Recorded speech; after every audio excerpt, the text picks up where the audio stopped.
Is Councilmember Glass out in the lobby? Or? Yes, she is.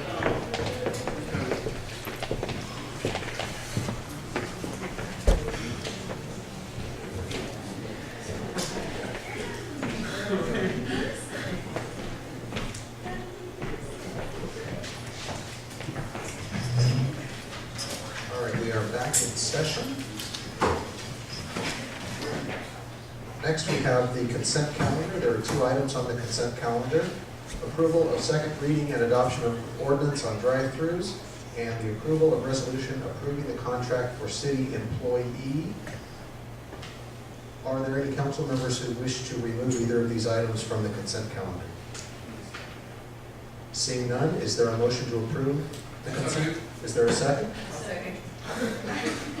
All in favor? Aye. No opposed? Motion carries.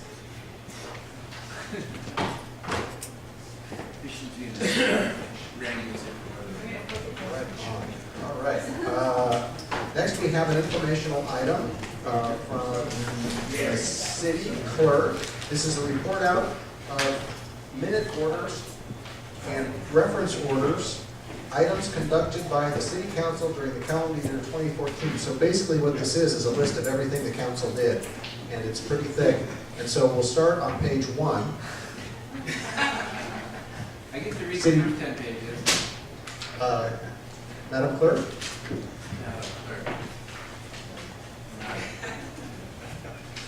Okay. Is this on? Before you is a report that shows what the city council has done during the calendar year 2014, which is a lot of work. There is probably 58 pages of items and how the council voted. There was 202 agenda items within the last 12 months that the city council did, and as well as 61 resolutions that were acted upon, so almost 275 items that the council worked on last year.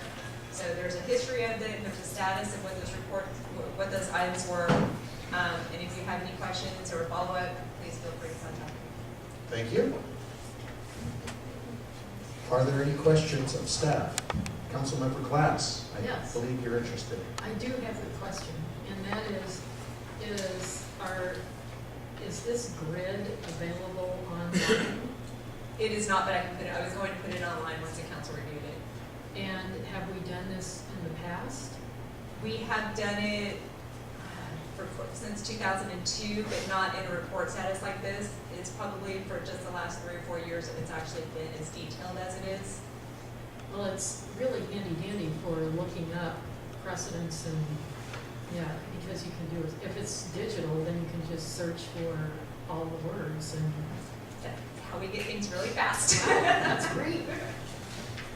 Any other questions of staff?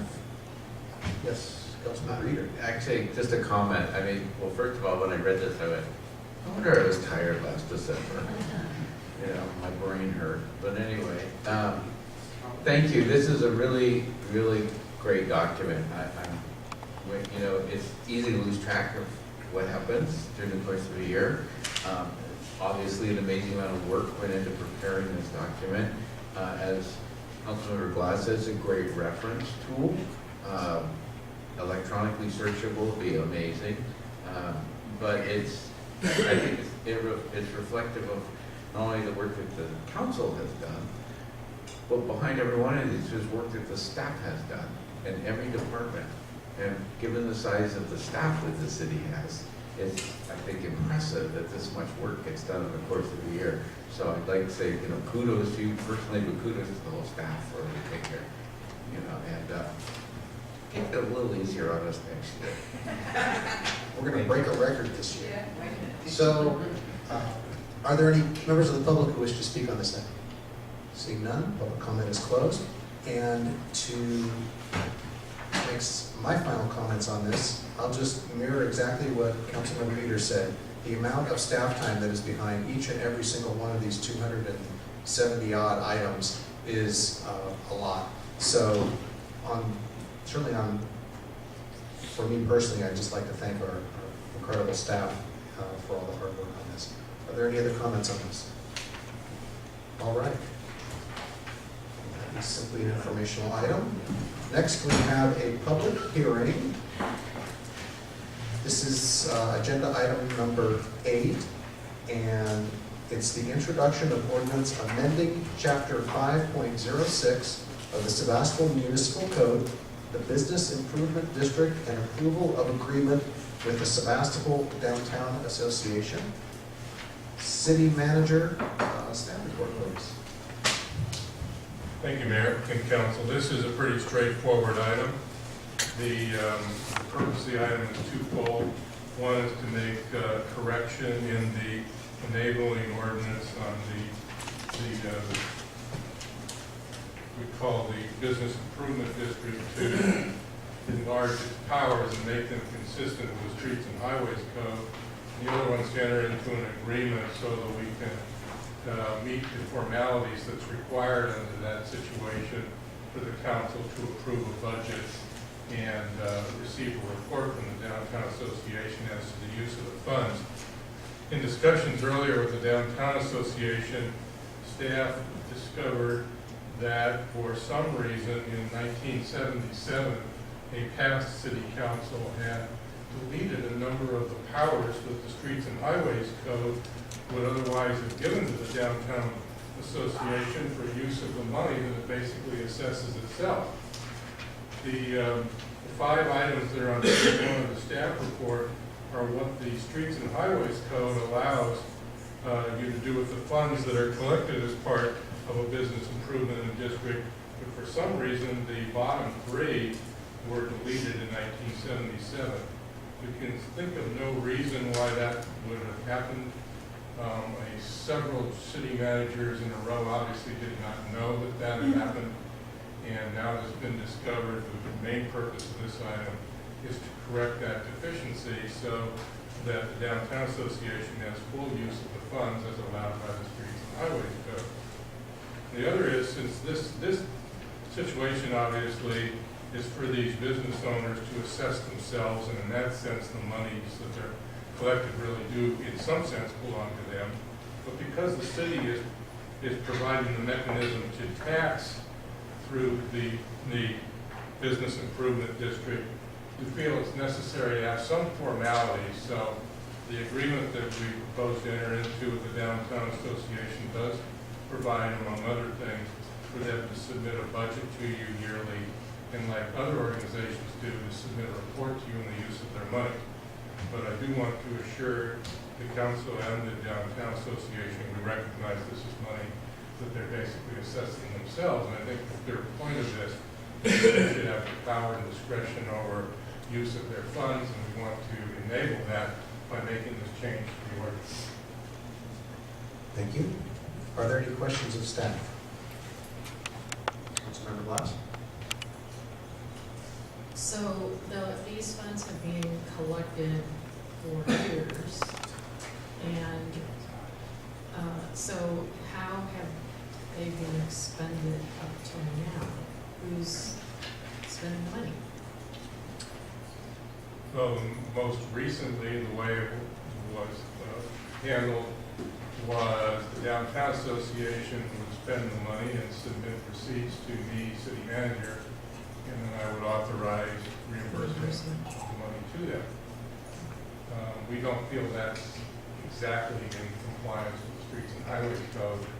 As far as the use they're making of the money, it implied with the Streets and Highway Code provisions, but we didn't realize at the time that the council back in 1977 had deleted most of those uses of the money. So, in some sense, the monies weren't really spent in full accord with the Streets and Highways Code, but I think the intent was always there. I mean, obviously, the general promotion of retail trade in the area is one of the key provisions of the Streets and Highways Code, and that's, I think, one of the main reasons the Downtown Association and merchants are assessing themselves, is so they can use those monies they provided for general promotion of retail trade. But again, for some reason, that had been deleted a long time ago, and only left construction and maintenance of parking facilities and decorating public places. So obviously, we don't know the intent of that but it's to make a more formal use of the money and enlarge the discretion. Well, also is, there isn't a map. There is this very long thing, but out, this description that says out to Pitt Avenue at the center line, blah, blah, blah. And I wonder if we have a map of the business improvement district, one. And if is that consistent with what we have called our downtown core in terms of zoning. So I'm just looking at, thinking about getting consistent about what we have all these different entities with different borders. Wouldn't it kind of make sense in the long run for the council to be thinking about making these districts and entities so that they're consistent rather than having all these different things with different names? So we have a downtown core, but we have a business improvement district, but we used to have a community development agency. And so all of those things, I think we need to look.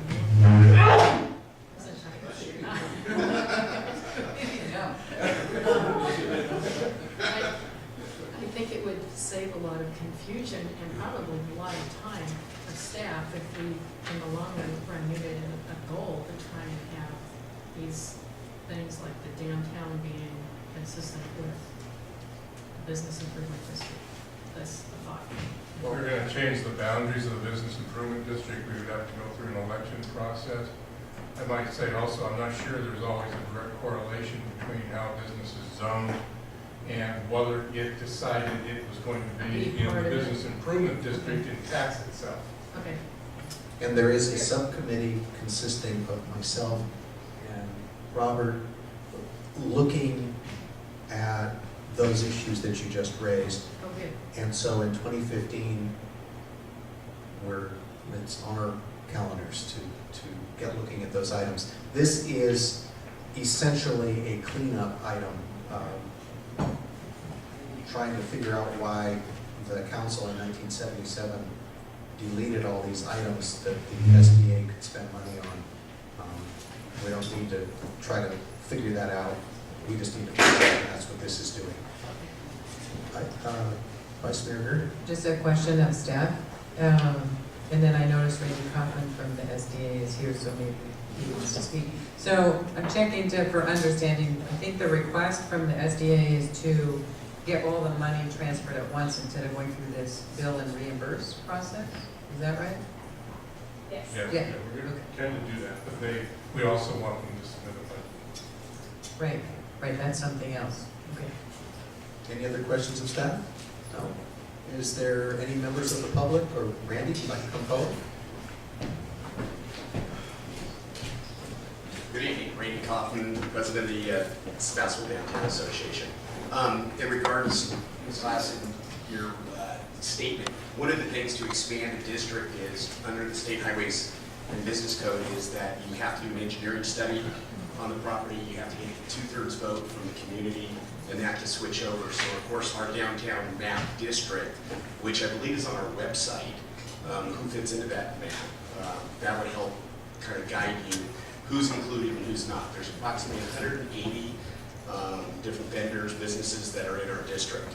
Some of the things that we have done in the last 3 years since we were reinstated as a district, there for around 7 years the chamber was handling the money, and then we reinstated ourselves in 2011. All the lights that you see downtown now, all the lighted balls that comes from our association. We've had many a hard worker make those extra balls. I really cheat. I buy all the wire for it, and then I get out of having to make it. The other things that we've done is we've done radio advertising. We get some of the association actually donates more money, so we've increased our radio during the Christmas season. We've done a lot of print advertising. We've worked on branding the downtown by calling it a historical downtown. So we have directed to really make a statement for who we are. We've supported the Kiwanis Club.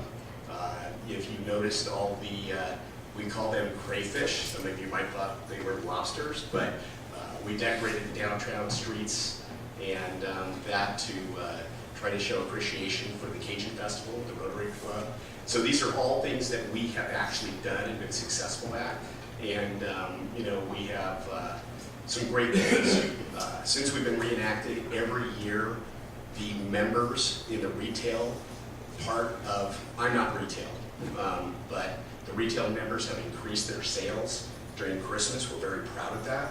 I think all the advertising and all the direction and print and, you know, trying to get a group of people in Sebastopol together is a little bit like herding cats.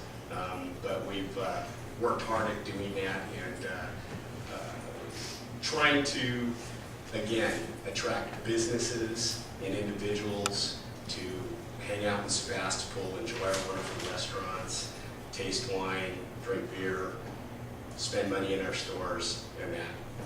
So, thank you very much. Did anybody else have any questions for me? No? Thanks. All right, is there any discussion on the part of the council? I do have one typographical error, I believe, to bring up. It's on page 4 of 5. In the last paragraph, first sentence, whenever required under TIN's contract, I believe that should read this contract. I'm not an attorney and I don't know if a TIN's contract is actually something. I didn't think it was. So that, yeah. So that, okay. That's my one comment. Is there any other discussion?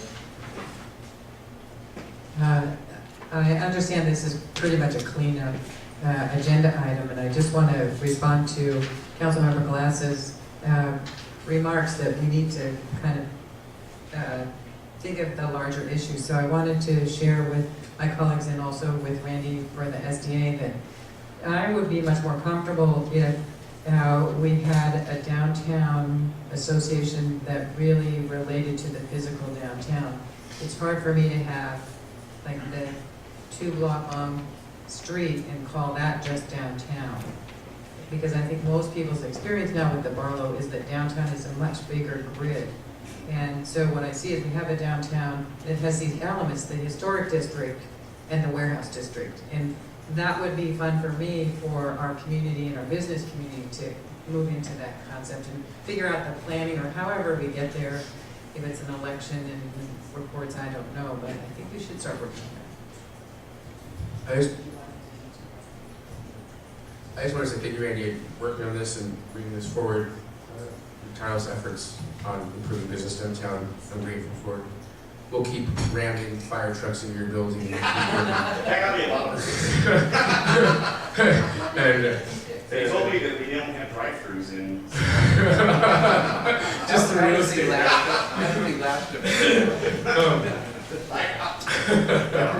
Real estate office drive-throughs.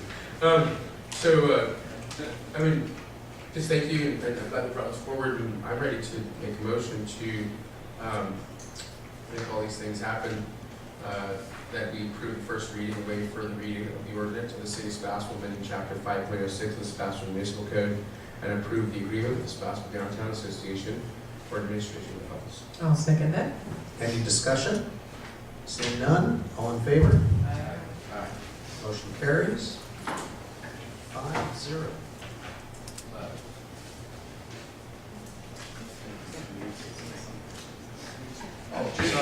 Just Real real quick. quick, I wanted to say that there's part of Barlow and their associations have been coming to our meetings, and we've been discussing on how we can do some joint advertising to better the entire town. So they are totally invited. Our newsletter has doubled in size this year, so it has been a good merger of the minds together. Great. Outstanding. All right, next we have discussion and action item, and this is continued, and can we turn down the heat? Thank you, Councilmember Shield.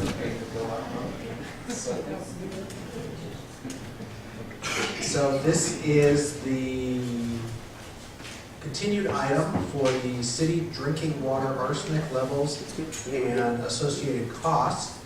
And we have our Public Works Superintendent, Rich Hennig, for the staff report. Thank you, Mayor and City Council. Briefly addressed this a couple times last year when questions were brought up about what levels we could reduce our operate with them. And I needed to go back and take a look at one of our wells where we're blending some water to see what we could actually do in reducing our state levels there. So this is coming back to you now.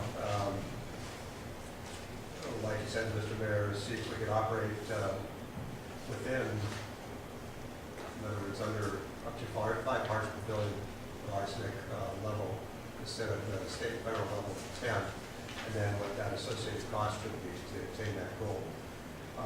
So we didn't really know if it was feasible with all of our wells. We know with the treatment system going on, that's where this discussion started on well number 7, we could do that. And we have an answer for that, with the blending project at well 6, that's currently ongoing. We didn't know if that was feasible to do that or not. So just to run down the staff report real quick, we do a running annual average of arsenic level well 4, and that's important to bring up because that's one that we're mixing with the well 6 water to get our well 6 water compliance with arsenic rule. And I did a little attachment here that shows that that level of our blending the well 6 water with actually at times does exceed 5 parts per billion. So to actually blend with well 6 and get a finished product, it varies, but we're averaging around 7.6 parts per billion. We're under 10, but we can't keep it at site currently under 5 parts per billion. Well 8, you'll see, is well under, it's 2.2 parts per billion. Unfortunately, it's a very low producer in water, so we can't really use that for blending. Well 7, once the treatment system is online, of course, it'll obviously start at 0 parts per billion, and then as it's used and goes through the filter media, it will climb, and we know that for our engineer, that associated cost would be about an extra $20,000 a year on average to keep it under 5 parts per billion instead of under 10. And when I say under 10 parts per billion, the state actually cuts us off at 9. They want to buffer it, so we would be about 8.75 to 9 parts per billion if we were to keep it just within the, what they call under 10 for the state and federal levels. So we did a little test at well 6 to see how low we can turn the well 6 pump down. It's going to get water out of the ground. You need a certain amount of lift to get it out of the ground. We're currently blending, because we have a maximum amount that we blend for well 4. With our booster pumps, about 1,300 gallons a minute with those booster pumps. And we're currently pumping well 6 about 350 gallons a minute. And that's where we've come up with an average of about 7.6 parts per billion. Well within compliance, but it's not under 5. So we turn the well down, the cutoff point's about 250 gallons a minute for well 6. And we can get about down to about 6.3 parts per billion in the blending process for our finished product. So we can't achieve that goal of providing all of our water, our city water, to the customers under 5 parts per billion at this time. It kind of becomes negligible too to even use well 6. Come on, we can 250 gallons a minute, the amount of energy you're spending not running the pump at the supplement level. So the summary is, or my recommendation would be just to continue as we are in operation, where at the most we're providing about, it does fluctuate a little bit, but we're providing about 7.6 parts per billion water to the customers, the maximum arsenic level. And then at such time as we do get a treatment system on well 6, and we're working on that, then I think it would be attainable to set a goal of not to exceed 5 parts per billion for all of our city water. We are in construction at well 7 for our state treatment system, so we expect that to be completed in summer of 2015, so in about 6 months or so. We will be providing a fair amount of low arsenic water to the customers, and that will actually play into, we can use that water for well 6, so that will help us lower that 7.6 part per billion down a little more. You know, we might be averaging around 6 or 6.5 parts per billion coming from well 6. But we wouldn't be able to, with all our city pumps, all our city water, stay at 5 parts per billion until our treatment system is on well 6. I estimate that will be probably 3 or 4 years from now, by the time that construction is done. We're in the planning process, which means that phase of it now, we're just completed a pretty extensive pilot study at that site to finalize what type of treatment system we want on well 6, and engineers doing their final plans and specs over the course of the next year. And then we'll go out to bid after that. So it'll be a process of probably about 3 years or so before we get a treatment system on well 6. You can ask me questions, so this makes a lot of sense to me. It might be confusing to you, but you ask questions, you can make recommendations. We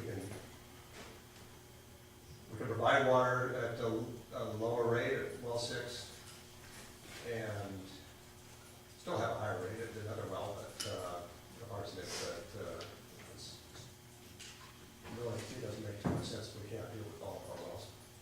So that's my report. All right. Are there any questions of staff? Councilmember Hughes. So just in real round numbers, just guesstimates, of the total city water production, wells 4 and 8, do you have an idea about what percentage that constitutes? Probably most of it right now. Like I said, well 7's out of operation because it's under construction for a treatment system. 4 and 6, where we're blending, 4 is a big provider for us. So that is probably providing about 2/3 to 3/4 of the city water. And well 8 doesn't provide that much water for the city. So we're already meeting the 5 parts per billion. No, we're not. No, I'm saying for a big percentage. No, we're not. Oh, No, okay. we're the second page of my staff report, the top paragraph is where probably 2/3 to 3/4 of our water provided is around 7.6 parts per billion of arsenic. Okay. It's within the regulatory standards, but it's not as low as was required about. No, I understand. But seeing that wells 4, for instance, is below the 5 parts per billion, is that correct? It varies. Sometimes it is, and sometimes it isn't. But it's close, it looks like. Yes. And then well 8 is below that. Yes, but well 6, we're blending about 3-to-1 ratio Yeah. between well 4 water being the 3 parts Okay, I'm for just. the 1 part well 6, but well 6 is higher than us. Okay, I was just trying to get a sense of. So that brings the finished water Okay. from well 6 up. I was just trying to get a sense of how much is already there. Yeah, there is well 4 water going to the customers that's not being blended with well 6. You're correct. All right, thank you. Any other questions? I have a quick one. Without any blending, at well 6, what's the level as it comes out of the ground? It varies between about 13 and 20 parts per billion. Okay, thank you. Any other questions of staff? Councilmember Glass? Have we budgeted for the done a long-term budget for well 6 for doing the construction that, Well, for well 7, we did a private loan through community financing for that construction. For well 6, we did a state revolving fund loan for it's called a planning application, and it's the phase we're in now, where we're doing the studies and the engineering to get to the construction point. We're at the point now where the state is accepting construction applications for loans. Which I have an email from the state today about that, so we're working with consulting engineers on that. They'll be able to supply that loan. It's all loan money and will be prepaid. so we need to include that in our long-term budget for our 5-year projection. I believe it has been. It has. Yes, it's actually in there, but it was, we kind of, Karen Kano put the numbers in there, but we're not quite at the point where we're repaying it yet, because we don't have all of the loan money. Mhm. We haven't spent all of the planning application loan money yet. It's what we pay for as invoices come in, and then I submit invoices to the state for reimbursement. We get that money back in our coffers. And then for the well 7 project also, kind of paying as we're going in construction. So we have a repayment schedule in long term, but we haven't expended all the funds yet. Oh, okay, thank you. Are there any members of the public who wish to speak on this item? I get to deal with wells on a regular basis in my 29 years of selling real estate through Sonoma County. And up to about 5 years ago, just for history, and of course arsenic is a natural, unlike some of the nitrate issues that we see in Petaluma and that. But up to, I think it was 5 years ago, it was 50 parts per billion was acceptable. And then it changed to the 10. So the numbers, except for well 6, sound pretty good to me. Any other members of the public on this? Seeing none, bring it back to council, and I think where we are with this is, we're receiving the report. We don't need a motion on this, do we? No. No. So, what I'm hearing is that we are aware of our water quality.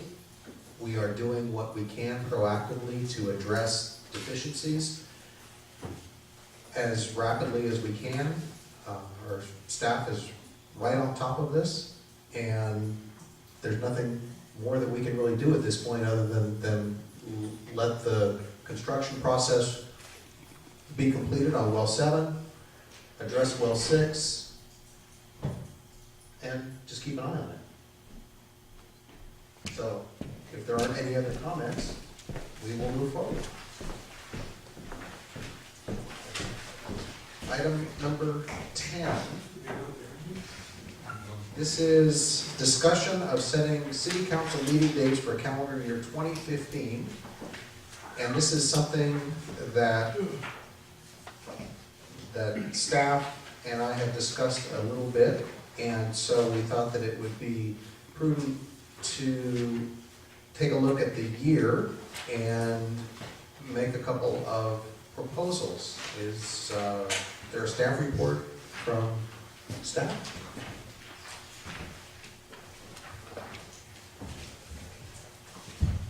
As the mayor stated, the agenda review committee took a look at the upcoming city council dates. And in the past, we looked at what meetings could be canceled to give council and staff and also the public the awareness of being able to, staff to take time off for one, city council to make vacation plans if they wanted to. And so we discussed the idea of having a yearly calendar that shows what meetings the council could possibly shut down on. And city staff did a survey of other city council or other Sonoma County cities and have found that January, July, and August are the typical months that the city council either does not meet or has a meeting once. Staff took a look at their past agendas, and we've noticed that August is usually a slow time during non-election years. So we're recommending for this year, August, and then staff is gonna be coming back with a policy to formally address for election years, which days can we do. However, if there is business that needs to be conducted, City Council will work with the Agenda Review Committee and schedule a meeting for that month. All right, are there any questions of staff? Are there any members of the public who wish to speak on this? All right, seeing none, close public comment. So the request that we have for August, the second meeting in August, is to cancel that meeting with this long lead time so that plans can be made. Every other meeting for the year in a non-election year is scheduled to be held. So, as we have done in other years, if it appears that there is a light agenda or that meetings can be combined with the items and there's an opportunity for an extra week, that's always possible as the Agenda Review Committee looks at the upcoming agenda. So what this will do is formalize this suggestion of the second meeting in August to be canceled, and then other meetings as the Agenda Review Committee sees fit. Yes, comments? Thank you, this was really helpful. What I did is I looked at it a year at a glance and realized that at the end of March, June, September, and December, we have 3 weeks break between meetings. And then after the first meeting in August, we'll have 4 weeks as a break. So there's some nice sort of more luxurious timeframes in there for council and staff to plan catching up with work or planning vacation. So this is a great process to start for us to look at the year ahead. Thank you, Mr. Mayor and Mary. Yeah, that's something that is important in other years where we've canceled a meeting, is that really allows staff to catch up. It's not all about taking time off at all, certainly not for our staff. But with the pressure of every 2 weeks having to prepare an agenda packet and all the items, and there's an awful lot that needs to be caught up on. And so what this allows is a time for that as well. So Should we consider canceling the August 4th meeting as well? Just to make sure there's ample time for staff to catch up? the Agenda Review Committee, the Agenda Review Committee will take that under advisement. Thank you. See, there's work here. All right, so do we need a vote on this? Yes, it is. Yes. So is there a motion? So I move we approve the 2015 City Council meeting dates as per our packet. Is there a second? I'll second. Any discussion? All in favor, say aye. Aye. All opposed, motion carries. Item number 11,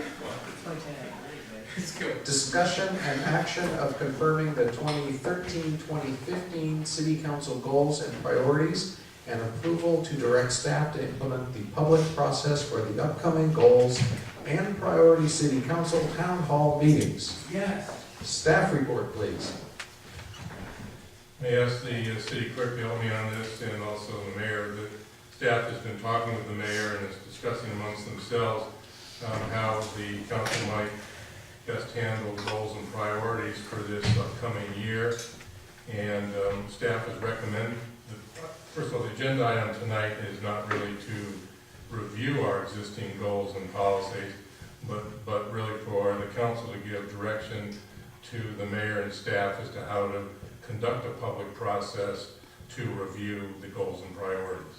So what staff is actually recommending this year is that the council do confirm that the current unmet goals and priorities continue, but that a survey be prepared to survey our citizens as to their views of our current goals and to hopefully rank them, and also to supply to the council and staff a list of other items or issues that might be of interest to the public, and then take this information and present it in a series of a couple of town hall meetings, so that, generally speaking, the focus is involving the public and is focused in on what the public and council believe are the priority goals for the upcoming year.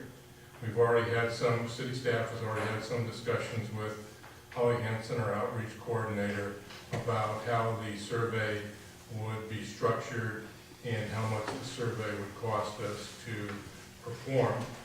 I might mention that the citizens did, of course, support Measure R, which council and staff greatly appreciate. That was a general tax, meaning that it's not tied to any particular items. Nothing has been promised to the citizens as far as utilization of those monies. So we do think that a survey would also be helpful in ascertaining the public's view in some ways of how the public would think we should be spending the additional money that we're going to get through their generosity in supporting Measure R. So we think that for basically both these reasons, that we do recommend to you that you authorize us to conduct a survey and follow the proposed timeline that's set forth in the third page of the staff report. We want to see if the city clerk would like to elaborate any more. This was a lot of, this has been her particular effort. I think you did a great job. Yes, that's what she wants. You did. All right, are there any questions of staff on this item? Councilmember Eden? I always have to go first. You raised your hand first. I'm kidding. So I understand we're not here to review goals and objectives, thank goodness. However, I'm questioning, for instance, in light of the demise of redevelopment, if goal number 10 is realistically something, about where I would get providing assistance to housing projects. I'm not sure realistically speaking how much ability the city has at this point, so I'm wondering if, while that still remains a goal, I'm wondering if possibly another goal might take that one's place at this point that's actually more feasible or more achievable. I'm just putting that on the table, I'm not saying that's the case. And then, am I to understand that the item number 8, provide a developable plan for the future for the city of Sebastopol, is that essentially referring to the general plan update? And that is underway and will be complete and has been funded. So I'm wondering if that's, well, we can't cross it off our to-do list. We're well underway, I think, and I'm wondering if maybe we want to move another goal into that item's place. So that's just my only comments. If I could just briefly respond, first of all, the review and confirmation of the current goals and priorities is just to enable us to perform a survey. It does not preclude the council from later on, obviously, establishing new or different goals and priorities. I will say that as far as housing opportunities, there's other ways to enhance housing opportunities besides use of redevelopment monies. For instance, through the housing element and zoning, general plan update, those kinds of things all contribute towards enhancing all facets of housing opportunities. So I would say, in my opinion, that's still a viable goal. As far as number 8, perhaps city clerk would help me here what details are on the plan for the future of Sebastopol and what were the subtitles under that one, the subcategory. You are correct in that a lot of that had to do with the general plan. But for a history of the goals and objectives, though, a lot of the goals are underway. So, but they're still their long-term goals, and that's why we included these still in the report, because they had not been completed. We still feel that the general plan update, the lumberyard property, a lot of those have already been underway, but they're still a key goal for the council, and so that's why we included them in here. We didn't want to take them off because it just didn't mean, it wasn't just one item that it referred to, it was the entire general plan process, it was development of property, it was development of the parking lots, there was a whole lot of subcategories under that. So these are just the main goals, but a lot of these goals have 5 different subcategories, so we felt that they were still really important to the city. And when we go out, we may get other citizens that may come in and say, hey, we have this property that maybe the city didn't consider, but would look good for the city's potential for future for development. So that's why we thought it was important just to leave these 10 goals. They're a commitment, they still go through June 2015. Some of these will probably still be on here through beyond that, but I felt personally that those 10 goals, that they should still remain on there because there is a potential for sites that we may not be aware of, but the citizens, once we get the surveys back, may give us more information on. Okay, great, and that clarifies that greatly for me. And then I had a couple of questions for the outreach coordinator when they have an opportunity to present to us, assuming they do. All right. Thank you. Councilmember Klaus? Is the outreach coordinator presenting to us? She's ready. I know that. I don't think she was expecting to make a presentation necessarily, however, she's here, and we have talked with her fairly lengthy discussion about what a survey might look like, so I think she can provide some information on that or answer some questions if you have any. Okay, well, there's my list. First, I did that.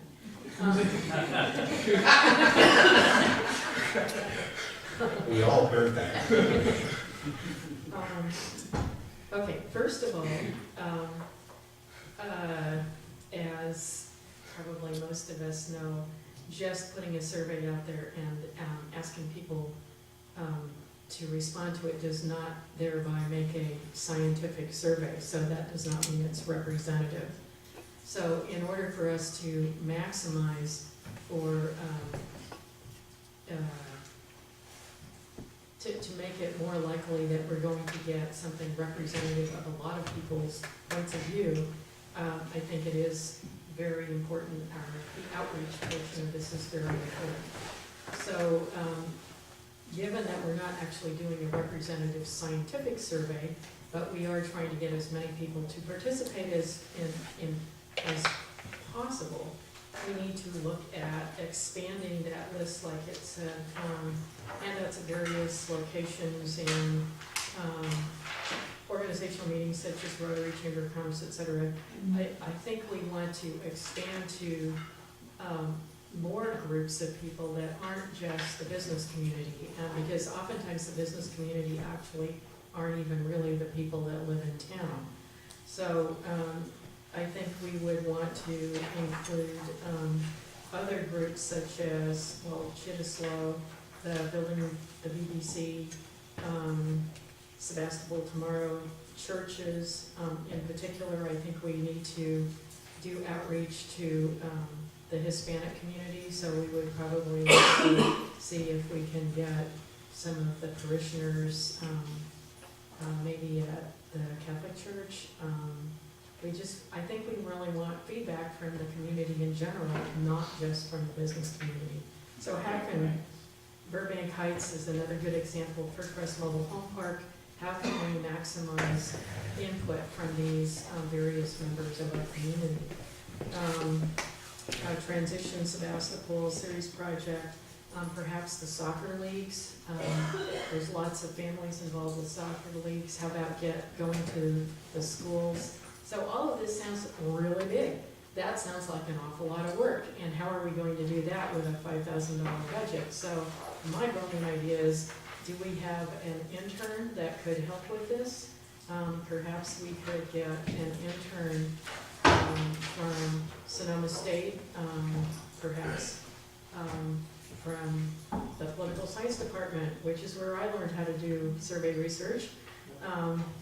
but we could get somebody to help with some of that legwork of the outreach. That's just an idea. So I think it's very important if we're going to have something that it really gives us an accurate idea of what the community's thinking, that we do additional outreach. Do we have a version, would we have a version of this in Spanish? And then the example survey, which I know is just an example, it said the putting on your address is optional. And sometimes, some people may not want to respond and put their name, et cetera, but perhaps we could at least ask that if they don't put their name, maybe their street, so that we can really determine that they are a citizen, a voter, or somebody that lives within the city limits. But then they could still have some anonymity if that's important to them. Then I'm interested in the council reviewing the survey instrument before we put it out there. Wondering if we need a subcommittee for that, maybe, I don't know. And then the final issue is, the survey asks about priorities, and it's kind of gives an open-ended opportunity for people to say what are your priorities. We might want to have a very short preamble about what the city actually does, because a lot of people really don't understand anything about local government. So they may not know that the county provides social services, not the city. So we could just have like a bullet list of the 10 primary functions of our city government before they answer the survey, just so that they have a little background and they're thinking about what the city really does if they're responding to a survey versus what it is that the county or state government does. So that's my very long-winded 2 cents. I could, the only comment I might need to make on that is you say it will impact budget for this, it will also impact the timing of this. We were trying, number one, we were trying to keep the budget dollar amount low. That's why it looks like what it looks like right now. Right. And there's a lot of discussion with Holly about budget. The other thing is that we're trying to not do this in overlap with the budget review and approval process. A lot of what goes on in that process will also establish essentially goals and priorities, but it's also a function of staff and council time.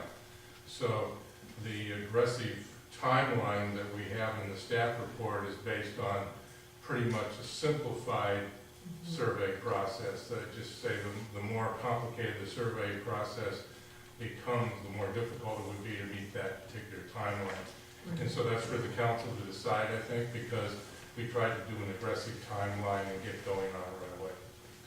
So I'd like to make sure that we're asking factual questions at this point and not delve into discussion before we hear from the public on this item. So. Yes, I have a question of staff. That's what you're interested in. And I agree with everything Councilmember Glass just said. And so I just want to make sure we understand where these 10 points came from. So I'm going to give my summary of it. You guys and make sure, let me know if this is right. So I'm checking that these are the goals and objectives that we did with Mayor Kais that were then re-upped with Mayor Jacob. Yes. Yes. And is it all of them, or have you deleted some that you believe were accomplished? No, these are the 10 major Major goals. There's Okay. there's a lot of sub-goals under each of these 10 headings. Yes. So these are the 10 major goals that were Right. adopted by the city council with former Mayor Kais. And we Great. still Okay. consider those viable. We're still doing them. Some have been done, some are underway. Well, so, I consider a viable, this is getting into commenting. Go later. No, I can make flashes for public. Any questions, Councilmember Jacob? Can we say more money on it? Our outreach coordinator. May I clarify something? This is time to do it, because that might affect your problem. Certainly. Should I? Please, so you're recording.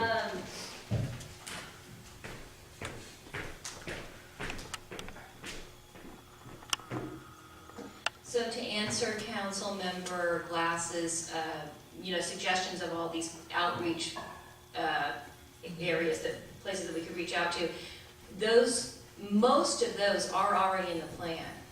And so the things that are, things that might be a little bit different than previous efforts that we've done are that we have a pretty substantial list of all of those organizations, and we're going to be asking them to do their outreach sort of via email or however they wish to do it to help really get the word out. And absolutely, a very big part of this is to make sure that everybody that we can possibly get the word out to will get the word out. Now, I cannot speak to, nor did I budget for translation. We do have staff that does translate into Spanish and various languages, but I did not budget for that. So hopefully that answers your... Thank you. Any members of the public who wish to speak on this item, please come forward. Really bad for Robert there. I'm going to look for a cot here pretty soon. Oh, sorry. And a blanket. He's looking like he's hurting. The flu bug. Real quick, you had mentioned housing. One of the things that I've worked on in the past, and I had worked with a Gardner Homes in the years past, where we were going to do a 10% affordable project that where O'Reilly Dance sits. We did an affordable project on Moreland Avenue and that. One of the things that you could do to benefit developers to come in, I'm one that sees inclusionary housing as something that doesn't necessarily work. And putting limitations on how people are able to buy homes limits a lot of people. Matter of fact, we have an unsellable home on Pelham Avenue that does fit that criteria. You can't get a loan on it now, and the investor that owns it and keeps it as a rental, as an affordable rental, doesn't really want to own it, but has no choice because we can't get anybody to fit the criteria or get a loan on it. But things like bonuses for density, you might think of. So people that build homes that are within a certain square footage where the actual marketability of them would fit that affordable criteria. That's one way you can benefit getting some lower cost housing. One of the projects that you look at over on West Hills across from the French Garden back there, as those have been foreclosed on, and unfortunately there's been quite a few that have been foreclosed on, the people that are buying them are at a limit that they couldn't live into Sonoma County or in Sebastopol unless it was foreclosed on and resold at a value of like $300,000. It gets young families that we want. They wouldn't have been able to buy it under the inclusionary language, but they are able to buy it through market rate. Other things that you can do in the city and county did it on our Moreland project, and that is to put the permit cost at the back end of the project so that the development up front can be done, and things like low flow toilets, all those things that you want into that type of housing can be developed. So there's quite a few things in that item 10 in regards to housing that could be a benefit to our community. And then in the general plan update, they're looking at approximately 120 homes. They believe in the next 5 years should be built and developed at market rate here in Sebastopol. So just a couple ideas there. Thanks. Thank you. Council members, staff. So I want to, you probably saw my letter and post about the survey. I came up, I've been talking about a Gov 2.0 back channel to engage voters, to engage the citizenry in participating and helping the council actually get meaningful information from members of the public. And I see this survey, and I've done a number of surveys, and I've done a lot of public policy work, and I see a meaningless survey that I have characterized, as you've seen, as an exercise in public relations. There are some very significant questions that our city's going to be facing over the next year. There are significant issues and questions that you determine during budget meetings with not a single member of the public or one or two present, such as to put $125,000 a year into a capital fund for a Fourth Bay fire station storage unit without any public debate whatsoever. Well, not determining there's no funds to paint a bike trail on Morris Avenue that might cost $20,000 or $50,000, which people want. So the notion of prioritization is not to me, this is like, do we want to have a high-paid, or well-paid staff? Yeah, of course. Do we want to have parks? Yeah, of course. There's no prioritization. There's no differentiation in that. We have this issue that I brought up on Measure R, that it was passed with a low-income exemption promoted. It was a mistake to say that there was a low-income exemption for the 4 new taxes.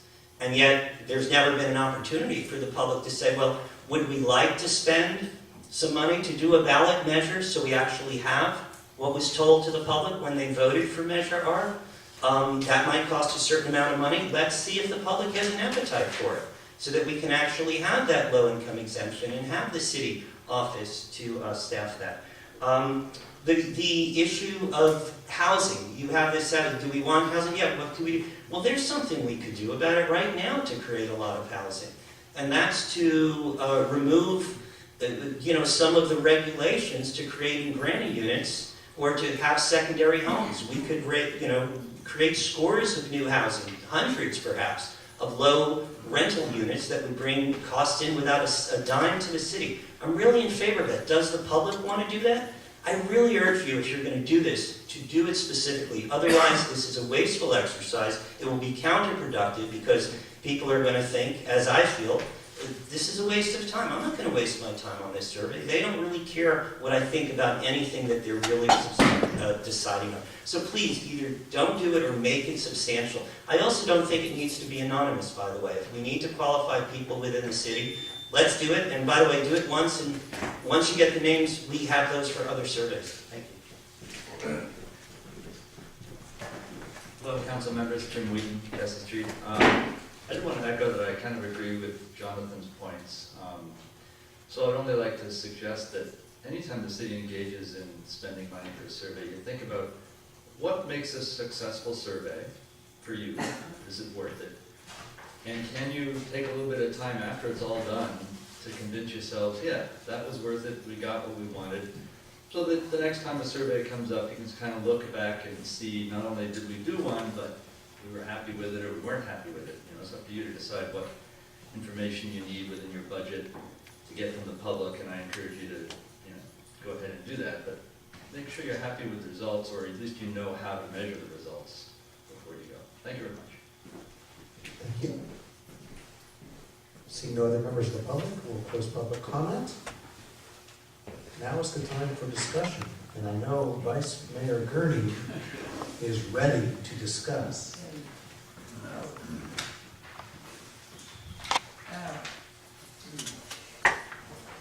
So when I look at this list of 10 goals, I don't understand how it's meaningful for somebody to prioritize these 1 through 10, because so many of them are operating at the same time.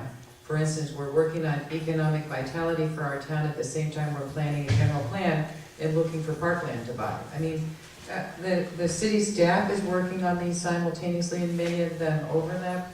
Council members are involved in different projects that are the sub-points. So for me, a survey that says rank these 1 to 10 really doesn't make a lot of sense. We did have a survey called an election, and there are results that come in from that I think give this body the confidence of the public to organize our work as council members and move forward on that. And I think we can agree, without discussing our goals and objectives over and over again, that these are 10 mighty and meaningful areas of work that we all can do. So I think the general questions that I would want answered are, is there work that the community wants council members to do that aren't included already? Like, what's missing? Is something missing of importance to the community for the electeds to do? And the counterpart question to that is, are there city services that the public wants, or say wants improved, or wants expanded, or something like that? So it's going to be really important to me how a survey is written to make sure we do get a meaningful result. And I don't know how to do that survey writing. I just looked at this draft and have the response to it that I just shared with you. As I said, I agree with Councilmember Glass. Sorry. I'm not Sorry. Thank you for your comments. Thank you. There's a hook right here. So I agree with Councilmember Glass, and I'm glad to hear from Holly that the outreach is what I was hoping it would be, which is, we have the contact names for these groups, and then we give them the responsibility to spread it out further and further and further. The important group that I would like us to reach out to are the young adults, young parents, and youth, because those are the people for whom we're doing this work. I mean, at my age now, I'm starting to say, I hope I get this done in my lifetime, and I'm losing my confidence that I will see certain things because I'm getting that old. So really, it's really important, I think, that we get to those 30, 35, 40, 45, even 50-year-old people, because they're going to fill these seats and those seats, in their future. So I'm not really sure how we do that. The easy mechanism is to go through the school system, for instance, to ask them to help publicize. We have fellow electeds on school district boards. I mean, I don't want to do Holly's thinking for her or the staff thinking about how to orchestrate this, but I just want to leave the concept there that including our residents who are going to age up while I'm aging out is really, really important to me.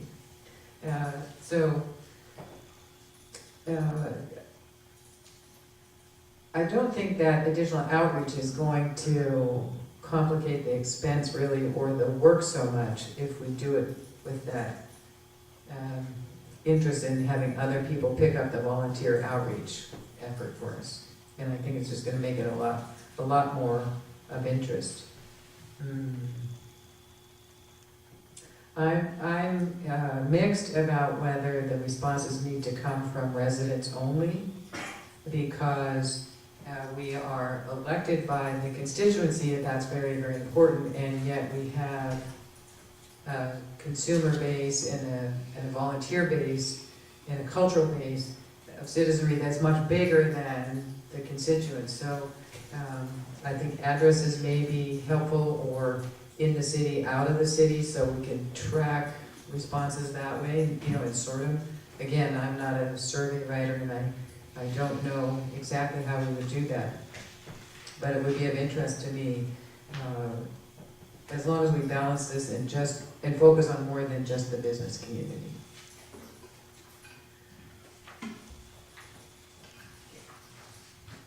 Councilmember Glass? More long-winded opinions here.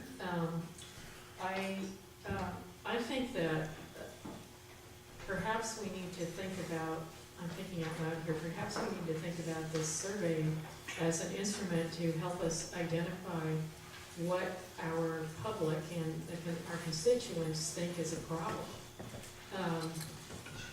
What is an issue? Is the public experiencing an unavailability of housing? Is our public experiencing a lack of places to go for a walk? Is our public experiencing no place to ride their bike? I mean, that's kind of identifying what our issues or what our problems. I think that Councilmember Gurney's point about many of these goals are taking place in parallel, so they're, prioritizing them may be kind of like, so what, because they're all things that need to happen at the same time. But how do we identify problems? But I think the other thing that we're charged with doing, because we're sitting on a representative body, is that people elected us to figure out the details. So we can't present like an entire, we're gonna solve the housing problem by doing neat, and neat.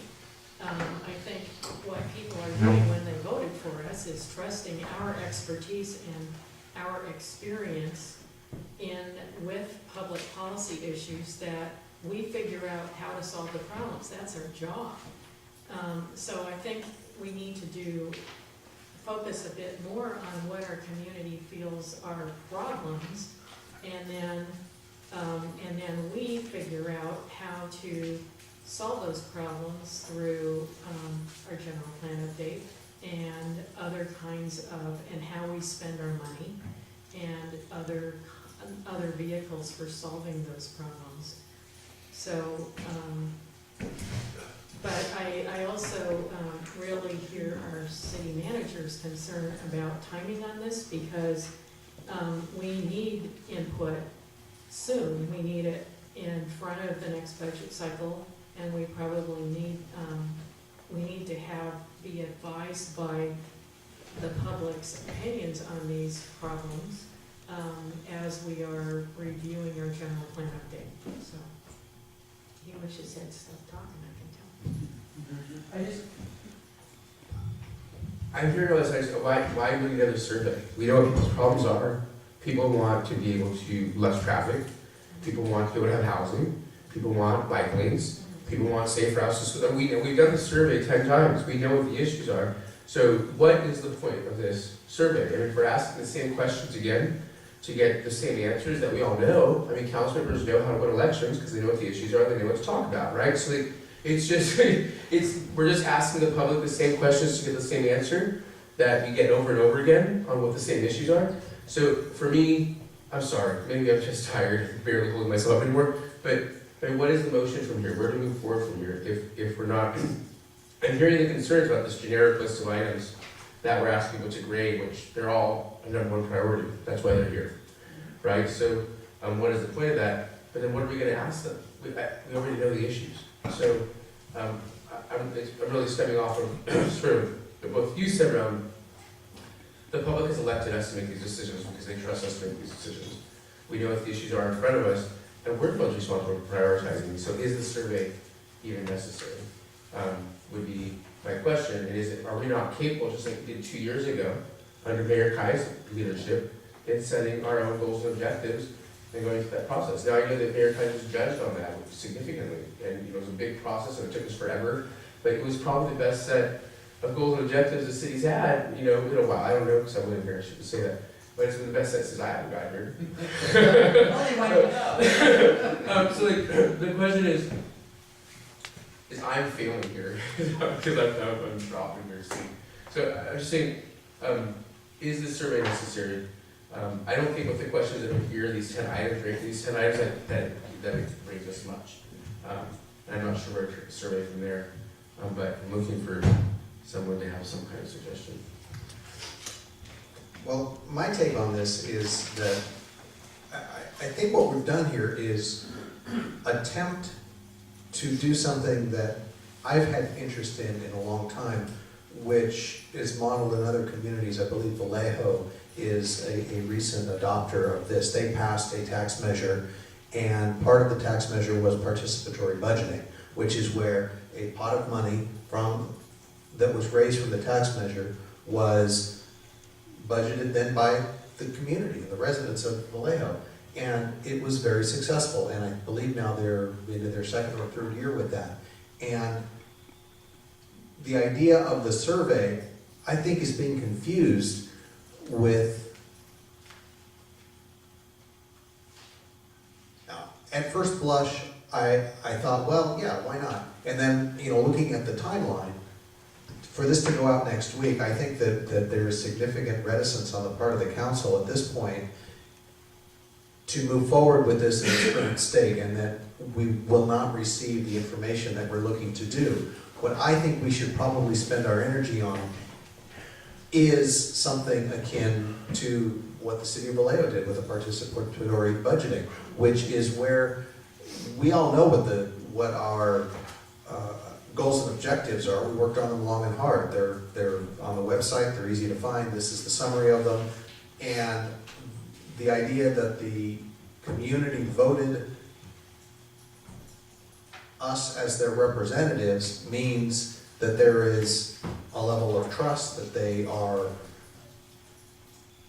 that they want us to figure these things out, and to rank them 1 to 10, I think is somewhat meaningless. So at this point, I'm not inclined to support this going out because I don't know that it gets us anywhere. What I would be interested in, and this is a different item, is looking at some sort of participatory budgeting. Great, do it, do it. Please. Make this I that. think one of the things because Jonathan's letter, it talks about bike lanes on Warren Street. That would be a great participatory budgeting item, right? But I happen to know that one of the conditions of approval for the Barlow Hotel is bike lanes on Warren Street. Exactly. So the public doesn't know that. The public doesn't understand that. And to put that on a participatory budget sheet for them to vote on, without understanding the information that we know the developer's gonna pay for that, right? If we just wait 6 more months. Like, that's where that problem comes into play, and where the story of the public has voted us here to make those decisions, to entrust us to make those decisions, that's where that becomes more of a reality. So, how to balance that? Because I like the idea of participatory budgeting, it sounds actually really great, but how do we balance that effectively? You know, people also want the connection on McKinley Street. That's a really high priority, $150,000, right? That Sue came up with, beautiful numbers, exciting. But we also, that's another conditional approval of the Barlow Hotel. So we have to wait to see if that's approved before we decide that we're gonna use our city's tax money to fill in those pieces. So that's where the balance is hard to find. Right, and that's why that process would obviously need to be guided by council and staff. You can't just be a free-for-all, that's crazy. So I'm not sure that I'm, like I said, I'm not sure that I'm in support of this, given the short timeline and the lack of specificity in what the survey will actually look like, and even more, what results we will see. Any other comments on this? Well, earlier I'd said, I wanted to, I had questions of the outreach coordinator, and that was a major concern I had, was the 30-day window for data collection and the aggressive timeline. This, I guess I want to say, I don't think there's no amount of input from the citizens that's too much. That we can never know enough about what the people in town want. And I do think in a survey like this, my initial reaction is we do kind of need to restrict it to town, because we're spending, and maybe the business owners in town or the business people, we're basically spending the money that's generated by the people that live here. We're in charge of spending that money, so I'm more concerned about what the people that live here or own businesses here, or, are closely connected to the town, think about what needs to occur, because we are basically the bankers for them. I have a big concern about, we know what these 10 goals mean. Actually, maybe we don't, because actually I asked the question, and it was, it had to be, elaborated upon. So that being the case, I'm thinking this shows up on somebody's doorstep, and they're like, oh no, it's like, because they're kind of vague, in a way. They're vague, and we did them. We came up with them. I did like the fact that it did say, let us know about other issues of interest to you. So it wasn't like, here's 10 items, take them or leave them. It's like, here's 10 items, rank them if you can figure them out, and then fill out as many other things as you want. So I guess to wrap this up, I think this is a valuable process, and I think we would be wise to start it much earlier in the fiscal year, so that we aren't trying to get it done right up against the budget deliberations. And I think it will be informative to hear from the people, and I think it's, I'm gonna go out on a limb here, I think it's a little questionable as to whether we really know everything about what's going on and what's needed. I don't feel I occupy that position, and so I think we need not kind of allow ourselves to get into that place where we know all the answers. Why do we need to ask any more questions? And so yeah, this is problematic, mostly from a timeline, and then some format. Well, and certainly we're all certainly aware that the hearings or the town hall meeting process for setting the upcoming goals and priorities, those are public meetings. So, I mean, the idea of a town hall meeting, it's not behind closed doors, in front of an open door. So there is opportunity for the public to weigh in during the hearings. I'm sorry, I don't mean to come back again, but I think your point about participatory budgeting is well taken and is well advised. And I think if we start that process earlier in the fiscal year, we can actually have a viable process that will yield that. Or maybe we're just a little too tight on our timeline this time around. So I think what I'm hearing is that we like the idea of this process and we would rather set it aside for this particular budget cycle and put this in play late next fall over the winter so that we have information and then can start the budget subcommittee with this sort of assessment of the community and run those for next fiscal year after this one, or after this next one. That seems like a viable timeline to me. Staff appreciates that.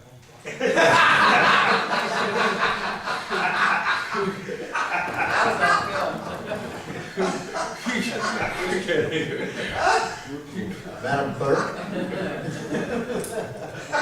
So staff understands the direction of this, but staff would also like clarification as to when to begin the goals and objectives meetings. And part of the reason, the second part of this, and having the calendar in there, is that I would like to start scheduling because our agendas are starting to fill up. And if we are going to have, I would suggest that they be special meetings, not conducted on a city council night like we've done before. So I'm hoping that the council can give me an idea when they would like to get these started, so I can start scheduling. I brought the calendar because I don't know if you guys had the calendars with you, but it would be helpful to give us an idea. Well, the proposed timeline that's in the agenda item was, so tonight, and then the survey was proposed to be conducted between January 12th and February 12th. And then February 17th, staff would provide, and that's the second meeting in February at the council meeting, a summary of the items. And then February 23rd, again proposed, a special meeting from 10 to 2 to conduct a town hall meeting on goals and priorities. So I think that moving the first meeting up to, I'll just propose the second week in February, a non-council meeting week. But as far as scheduling it tonight, I think that we shouldn't do that. No, I wasn't looking for an exact date tonight. I just wanted to see if we wanted to start late January or if we wanted to wait until early in February. That was all I wanted to find out. Well, I know that our meeting in 2 weeks is going to be packed. All council meetings for the foreseeable future are going to be fairly packed. So I think probably mid to early February is what I'm thinking. Okay. If anybody else has an opinion on that. How about late August? There we go.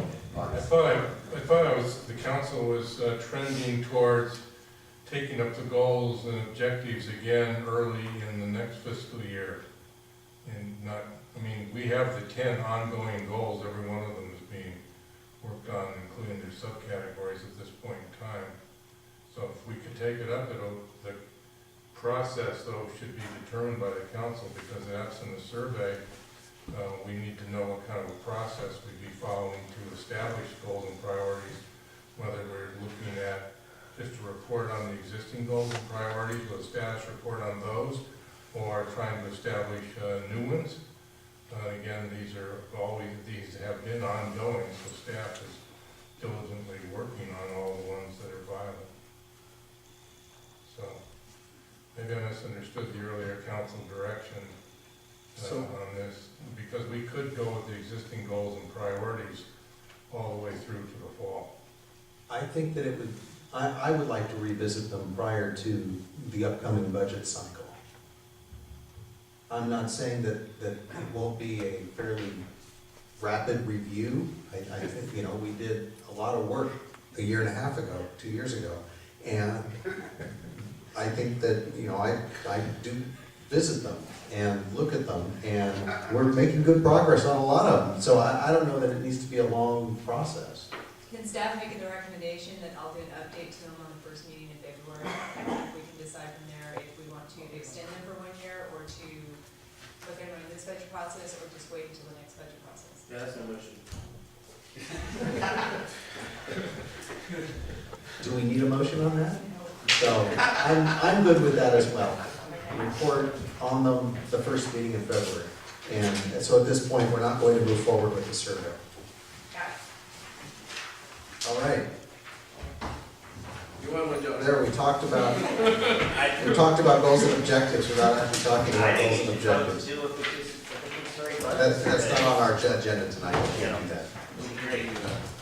Item number 12. We did this while John was out of the room.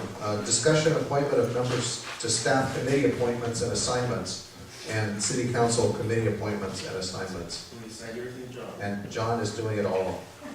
No. This item was continued from the meeting of December 16th, and I believe it was also last 2 weeks ago, because we were down 2. So that's what we have here. Staff report, please. Each year, the city council reviews their committee assignments for the upcoming year. They are highlighted, well, actually, I think I have, they're not highlighted. Staff is recommending that the council go through page by page, the council committee assignments. Staff has recommended in red some staff assignments. There is one item for the, number 6, the countywide bicycle and pedestrian committee, the CPAC. Staff is recommending that a staff person be on there. In lieu of engineering director Kelly's retirement, she would like to have a staff member as an alternate as well. So I would recommend the staff or the council going page by page to see who would like to take the committee assignments. Okay. And with Mrs. Kelly's retirement, I know that she sits on a number of these, or will we just We will come back with an come amended back committee with those at the at point a where later it point makes in time. sense? Okay. Correct. All right, are there any questions of staff on this? Are there any members of the public who wish to speak on this? Seeing none, public comment is closed. So we'll start with page 1 of 70, and, no, not kidding. So the Sonoma County Transit Authority, right now we have Vice Mayor Gurney and myself as the alternate.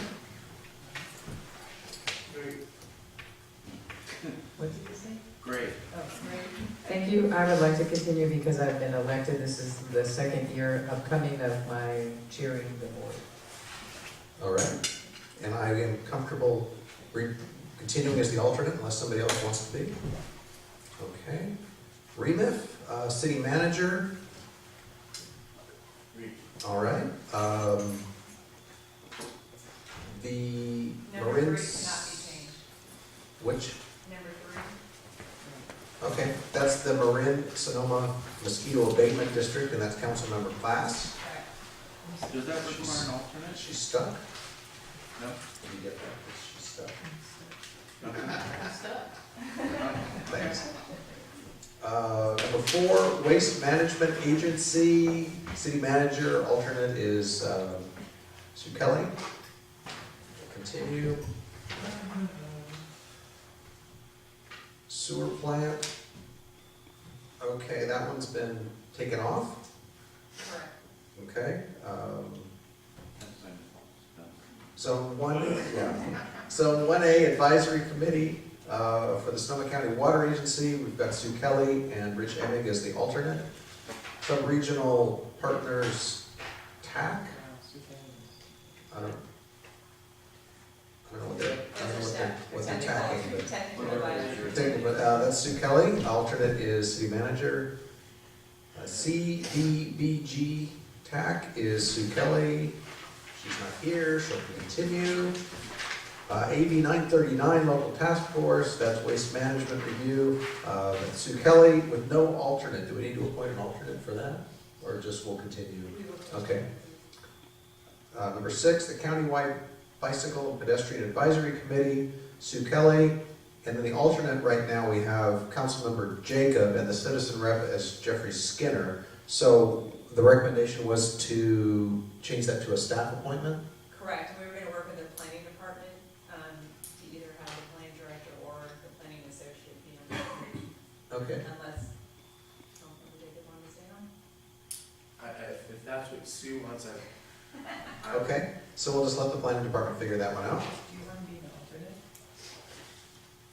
we're saying if we're replacing Sue, right, that's what we're doing. No, Sue, as of right now, Director Kelly would still be the primary, but she was suggesting having a staff member, as an alternate right now, because she will also be, on a court case. That may take her away from these meetings in the next 6 months.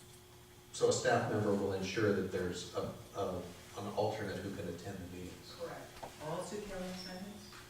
No, just I'm this not actually aware. Well, Alfie is carrying on most of her meetings and have been even before that. But we can have a staff alternate, right? Just add a staff alternate. That's what- Replace, That's exactly Do you what the still- proposal Do you is. still want to be an alternate? yeah, and then we'll just have a staff alternate. Okay. Okay, 2 alternates. SCTA, that's Sue Kelly and Kenny Webster is the alternate. Okay, now, council liaisons, Sister City Committee, I am the rep, and the alternate is Councilmember Jacob. I'm comfortable continuing with that unless somebody else wants to step in. Library Advisory Committee, Vice Mayor Gurney is the rep, and alternate is Councilmember Eater. Well, I would continue, but I think it would be a lot more fun if we mixed up these liaison jobs. Because many of us have been on them for quite a while, and we know that subset of people and the issues in our community would be, we'd have, more breadth and depth if someone else, if it rotated to another person. So I'm wondering if anybody else would like to be on the Library Advisory Board than me. They meet once a month from 4 to 6 p.m. at the Library Forum Room, first Wednesday afternoon. Step up, come on, you guys. Okay, I'll take the rep. Oh, would you? I think that would be fun. But you get to be the alternate, and then I'll just call it sick call. That's not what I had in mind. So we'll switch. Switch. That's fun. Okay. Number 3 is pending Laguna Stakeholders Committee. We've got Councilmember Glass as the liaison to the Laguna Foundation. And I just got on there, so I kind of like to, I've only been at this job for 6 months. So Okay. I don't know, is this the one Mary said hasn't met in as many years as we can remember? No, that's the Lano Road Okay. that was John. I had a quick question about the Library Advisory Committee. Mhm. Did they notify you somehow by email or something to remind you there's a meeting? Or just, Matthew, the branch manager, sends out the agenda, and there's a meeting tomorrow afternoon. so how, I told them it was a birthday. okay, so I'm not, where do they meet? Usually it's the library forum room, except the library, Friends of the Library is having a book sale, and they've already loaded up the library forum room, and they open tomorrow evening from 5 to 8. They're open all day Thursday. Friday is half price day, and Saturday is the $5 bag day. So I don't know where they meet, but there's gonna be this great book sale. They raise a lot of I don't know money. where they meet. Oh, that's wonderful. Probably in O'Reilly. Just wander around. I'll call the. Well, or Mary will know, because Matthew will, or you can contact Matthew. Okay, so, All right. So, CIA. that's right. Okay, so we've got that. Number 5, the Chamber of Commerce. I am the rep and have been for a number of years. If there's another council member who wants to take that one on, it's a great group of people. so we have Councilmember Jacob as the alternate. I like being also. You like being the alternate? Does anybody else want to do it? Well, I would be interested in that one in the senior center, and you are the rep on both, the liaison on both of those, Mr. Mayor, and I don't know how many you want to switch out of. I like my liaisonships, so, I know, they you get know, too I'm, comfortable, that's kind of. I'm comfortable. You know? If, I don't wanna change anything, I'm sorry, I know Sarah has interest, I don't have an interest, I like where I'm at, what I'm doing. Which is Which- alternate. Okay. so if you would like to take the Chamber of Commerce, I'm fine with that, move to the alternate position. And you want to keep the senior center? I'd like to keep the senior center, Okay, so you're gonna keep me on the alternate chamber? unless you want to remain. No, if you really No, want I'm to be down, alternate. I'm very So- upset, but I'm willing to give that. No, that's fine, so we'll just change the rep to Sarah. Well, no, he said you wanted to be the rep and he wants to change out of alternate, I thought he said. No, You'd be You're the- gonna put the rep for the chamber, he's gonna put the alternate, and I'm gonna get kicked out. Yeah. Okay? that's fine. Who's on Okay, first? so vice Oh, but mayor, like- vice mayor's the rep and the mayor is the alternate? Yeah. Something like that, I think. Yes, the glamour side of being on the.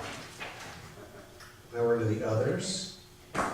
A-bag, voting delegate is the mayor, and the alternate is the vice mayor, and that's just by decree, isn't it? Those are routine, Yeah. Number four.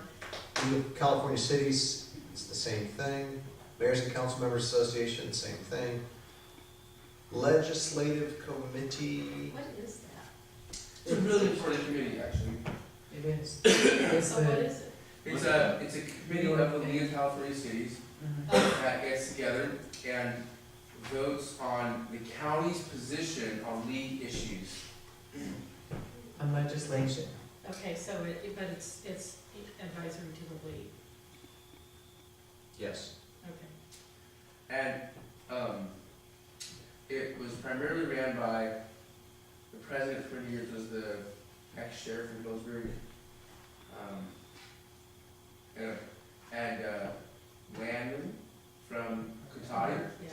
I think is the next in line to become president. Uh-huh. And they're trying to be, it tends to be a more conservative group of people interested in that committee. I know that Mark Landon's worked really hard to bring more progressives into that committee. And he was served it all by himself, and we love support out there, which is why John joined it. Yeah, I mean, honestly, yes, we do give feedback to the league, but they mostly go over pending legislation in Sacramento, status of things. I was really happy to go there and gloat that we passed Measure R, and everybody else was crying in their beer that theirs didn't pass, so. Anyway, it's a very small meeting, it's usually like 6 or 8 people. So is it Sonoma County electeds only? Yes, So it's it's a one council representative reps, from okay. each city. Don't believe there's anybody there from the county, there's usually a representative from most of our electeds, higher level electeds, in state level and federal level, and then there's a woman who's like kind of coordinates See all that. Yeah, who Yeah. coordinates it from the league. Right, I thought maybe this was the one that's the North Bay group that includes Marin as well. No, The league, there's okay. nobody there. And Robert's right, it is a relatively conservative group. Thank you. All right, so A lot of we'll police officers on that. continue with that in its current state. Senior Center, that's the one that we were just discussing, that I would like to continue on. And Vice Mayor as the alternate. And we can coordinate on when those meetings are, so we can vote. Employee Recognition Committee, this is just usually the way it works, is that the rep is the Vice Mayor, and I don't know why the alternate is Councilmember Eater, but here he is. I attend the luncheon. Yeah, you do a nice job at the luncheon attending it. So we'll just go with that. Free lunches. Okay, now the City Budget Subcommittee. We've got the representatives as council members Jacob and Eater, and then the city manager, city clerk, and finance director also. Is I'm interested in that, Okay. if anybody wants to drop off it. Well, I'm very happy to see my position as a representative. All right. Oh, what fun, I can play with spreadsheets. And there's I'm been, learning how to balance my checkbook. there has been discussion that maybe that one needs to be a 2-year appointment. I don't know that, if this is an appropriate time, it probably isn't to discuss that, just for continuity's sake from one year to the next. So that's Una and John. No, it's Una and Robert. Continuity. You're staying on the budget? I feel like, for me, this is a big commitment, it's significant, and it's succinct within a specific time period. So I like to give all my committee assignment hardcore for 3 months here, because it really equals a whole year of many things. It's a lot of work. And also, for continuity's sake, we don't have Karen or Michael on the committee anymore. Larry and I will be the only 2 existing people to carry through, so it seemed appropriate for this year. But then, hopefully, you will be ready to carry the torch into future years and bring on the next council member to understand the budget. Okay. Just if I could comment real quick, as the city attorney, I recommend that we reform this committee every year. Okay. All right. So, Got it. although you We can can have a tradition. apply such policies as you want. Okay. Wink, wink. Number 8, liaison to Palm Drive Hospital and community. Is me. To the whole community? Palm Drive Hospital. I'd love to add it. Oh, okay. No, here, we need to rename that. It's actually, the legal name of it is the Palm Drive Healthcare District, and the hospital is a physical asset owned by the healthcare district. So I am the liaison of the Palm Drive Healthcare District. Okay. Makes sense. Number 9, liaison to the Sebastopol Center for the Arts. I am the rep. I took that on last year, and the alternate is Councilmember Eater. I'm comfortable continuing. Number 10, energy and sustainable practices. Reps are Councilmember Jacob and Glass, and the city manager. Water committee, and just jump in if anybody wants to change anything. Water committee rep is Vice Mayor Gurney and Councilmember Glass and the city manager. Number 10, community needs for city-owned parking lots. Vice Mayor Gurney and Councilmember Eater. I guess that one can continue. Health Action Committee, and this is the Sonoma County Department of Health Services. Vice Mayor Gurney is the rep and I am the alternate. Sebastopol Disaster Council. Representative is the mayor or his or her designee, and I was designated last year, and I'm going to designate myself. Complete Streets Committee, we actually don't have a liaison to the Complete Streets Committee. That was a conscious decision when that committee was created, so this is one that has shown up on this list, and there isn't actually a liaison.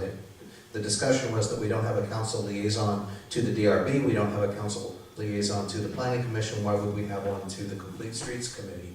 So there actually isn't in the ordinance that position. So my thinking is to remove this one from the list. I'm not sure liaison positions are in any ordinance, are they? Like with the senior center and the chamber? Before you act on that, can I go back and verify that? Because Please do. It may have been part of a different discussion, not part of the ordinance. Okay. So I'll verify. Okay. Transition Sebastopol, rep is Vice Mayor Gurney. Transition Town USA, liaison is Vice Mayor Gurney. She's busy transitioning. Liaison to the Sebastopol Downtown Association is yours truly, and I will continue in that. Cheetah Slow is, liaison is Councilmember Jacob, and the alternate is Vice Mayor Gurney.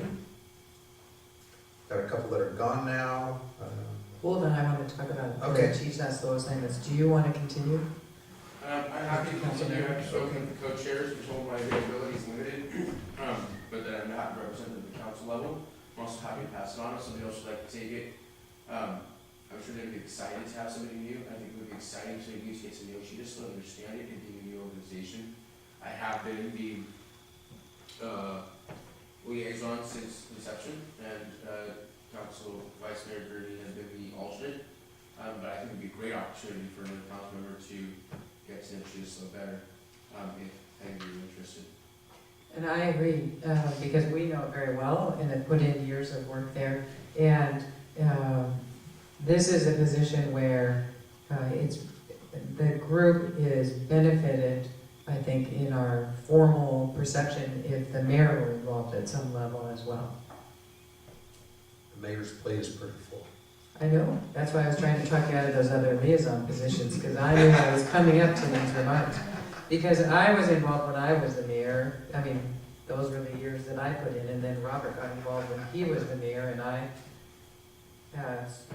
became the alternate. And so, I mean, we have to think about this in terms of the international organization. To have a commitment from a mayor is an important thing, and you can express that commitment in other ways than being the liaison if you're interested. That's the level that I would be interested in this year. Do either Peter or John have any interest in? Well, I would be willing to accept the alternate position for chief. Oh, thank you, that'd be great, Okay. because that'd be great, Now, thank who's you. so Robert, are you remaining the liaison, the primary? If you were interested in primary, No, I said I would take the alternate. Okay, so just quickly, I'd like to check with our city attorney. There are a number of subcommittees to the main committee of Cheetah. So I'm wondering if I could participate in a sort of very lesser level as a volunteer, a citizen volunteer on a subcommittee. Yes, sir. Okay, thanks. All right. How often does that body meet? once a month. We've got some that are canceled. Library GPA, downtown design guidelines, the subcommittee for the 961 Gravenstein project. Those are all 3 eliminated. The Sonoma Clean Power Authority Board of Directors, I am the rep, and Councilmember Glass is the alternate.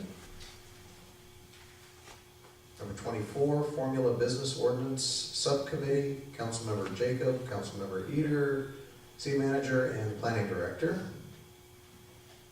And that's still an active subcommittee, okay. Council Subcommittee to explore ideas for a new City Hall, a new Civic Center, possibly including a new regional library. That's myself and Vice Mayor Gurney and the City Manager, all equal.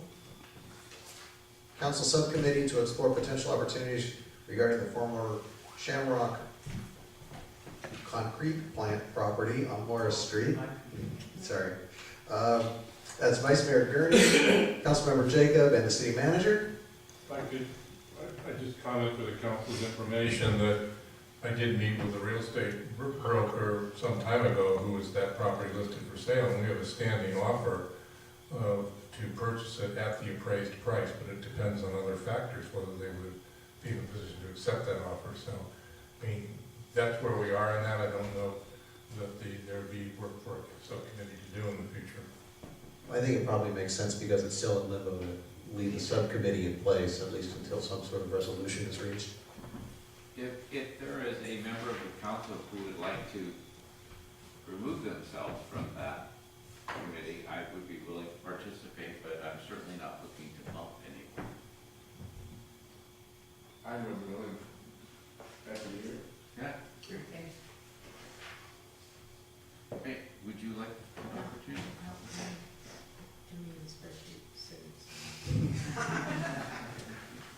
All right, the Village Mobile Home Park Subcommittee, we have Councilmember Jacob and Councilmember Glass, the City Manager, and the City Clerk. Library Landscaping Committee, Vice Mayor Gurney, Councilmember Jacob, and the City Manager. Business Outreach Committee, Task Force Subcommittee, that's myself and Councilmember Jacob. Russian River Watershed Association Board of Directors, Councilmember Eder, and the alternate is Sue Kelly.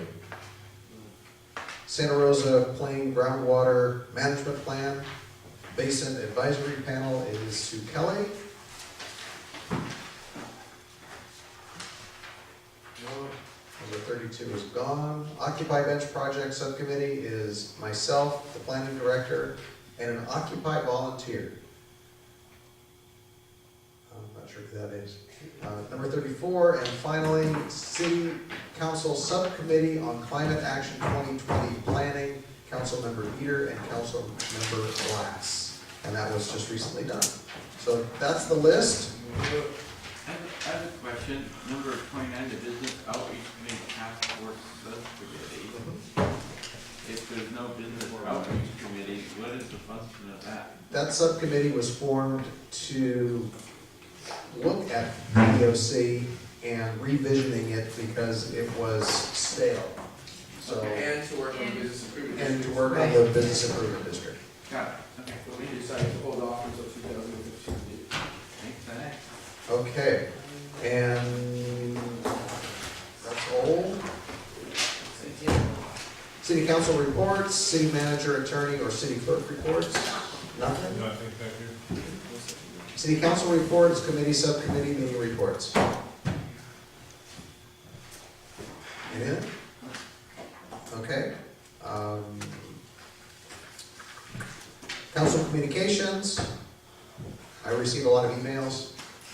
Number 16, future city meeting dates are listed. And now we are going to adjourn to a closed session. Oh, so great. Unless anybody would like to speak on that item prior to us going into closed session. Good night.